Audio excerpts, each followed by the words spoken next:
Happy Women's History Month, Jayhawks, and welcome to our second episode of Hawks Eye News. I'm Louisa. And I'm Ona. And in recent Head-Royce news, the Center for Community Engagement just finished up their 40 Days of Service project in honor of Martin Luther King Jr. Thank you so much to everyone who participated, and make sure to keep an eye out for future projects. Now let's check in with one of the middle school teachers, Mr. Walters. So, first question, how has Zoom teaching been for you? Like any other difficulty in teaching, whether it's a bad day that you're having or, a student who has really specific needs or some other contextual challenge, it's interesting. What would you say? It's interesting to be used to playing a game for so long that is similar year to year, and then have that game completely change.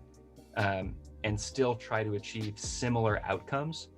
And it's at the same time deeply frustrating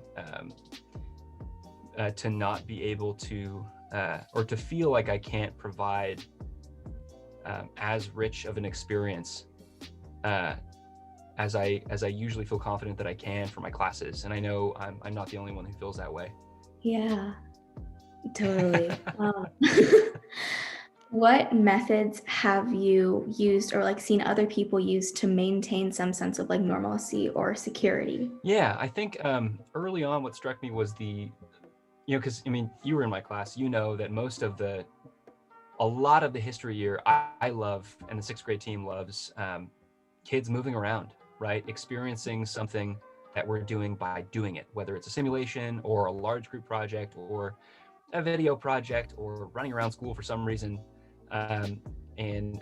So it's a physical classroom, typically in sixth grade. And that's also where I thrive. And I noticed especially when the pandemic really started to hit, I felt awkward because I didn't realize how little I was moving, physically, day to day. I was stationary as a human. And I realized that all my kids are as well. And while I'm an active child, right? These are, 11 and 12-year-olds that I teach. They need to move. And so early on, we did a lot of aerobic breaks, and we called it spa time, where we would take some, kids would grab some tea or a hot washcloth, or set up some pillows or a little meditation zone in their house.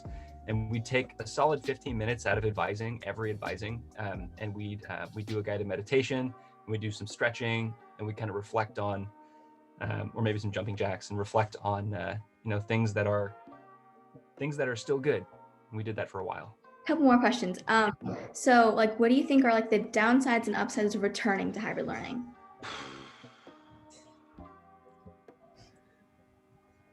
Well, the downsides, one of the downsides is, I guess, just objectively speaking, in a pandemic, more people in enclosed spaces is just less safe.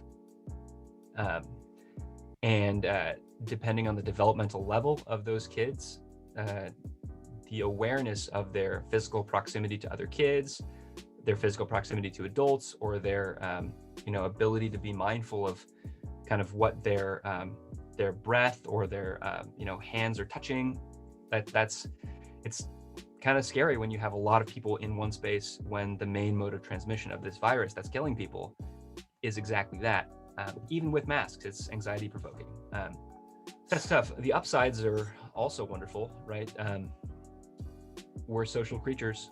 Being around other humans is how we evolved, and it's where we're most comfortable as a species. We're not loners. We are people of groups, and there's a happiness that occurs when you're around other people, especially when you haven't been around them for a long time. And so that in itself is really wonderful. Yeah. Yeah. Okay. Last questions. I know you have some more to get to, but so I think you touched on how Head-Royce is supporting its teachers. Are they helping you guys at all to get vaccinated? Is there a plan in action for that? Yeah. So Dave Levin, as well as our nurses, have been pretty on the ball, and other teachers have been pretty on the ball via social media, email, stuff like that. With whenever a vaccination opportunity occurs, we hear about it very quickly. And the school has also been great with allowing us to take time off to go get vaccinated. So while there is no official, at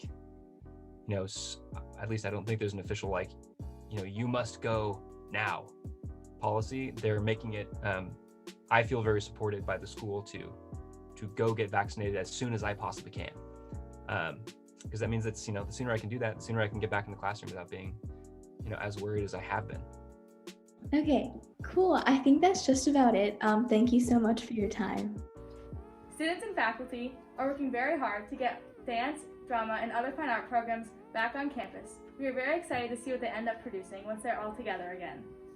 In case you guys are wondering why we have all this random sports equipment, well, that's because sports are finally back in action. Yay, sports!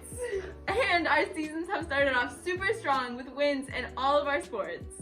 Yes, and for the women's tennis team, they played CPS and Athenian and won both of their matches. And for the golf team, they tied CPS and beat St. Joe's. And for cross country, for women's and men's, they beat Valley Christian and CPS. And Xbox's very own Brandon came in first for the boys, and same with Ona. Nice job, Ona! Thanks, Louisa!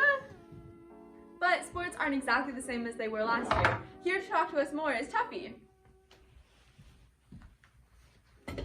Hi, Tuffy. Hi, Tuffy. Hi, Louisa. Hi, Ona. So I have a couple questions for you guys. Cool. What are the new regulations for you guys' sports with COVID?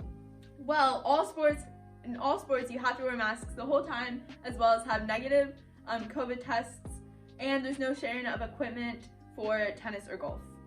And for cross country, even though we are running, as Ona said, we still have to wear masks, and there is no fans, so no one can cheer you on while you're doing various sports. It's a little bit of a bummer. But it's not like any of those three sports got many fans before, so it's not too much of a loss. Very, very true. Okay, and even with all those regulations, do you think playing your sport is still worth it? Absolutely. I think sports are something that we're really lucky to have, and a lot of schools don't have them yet, and the new sports are going to be starting soon too, so hopefully more people are going to get to enjoy it. Yeah, I second Ona. I also think that even though the matches for tennis are condensed and not as many people can play in each particular match, I think they're having a lot of fun. And for cross country, even though you only can race against fewer teams at once, I think that it's just equally enjoyable. Thanks, Tuffy. Bye, Tuffy. Bye, Tuffy. And lastly, we just wanted to thank Mr. Schneider, one of our beloved XBOS advisors, because he's taken a leave of absence for the rest of the school year, and we're really going to miss him. So thank you, Mr. Schneider. Yeah, thank you, Mr. Schneider. We're very excited to see you next fall. We'd also like to thank Mr. Walters for doing the interview with Karis. It was very informative. Thank you guys for watching. Don't forget to like and subscribe. See you next time.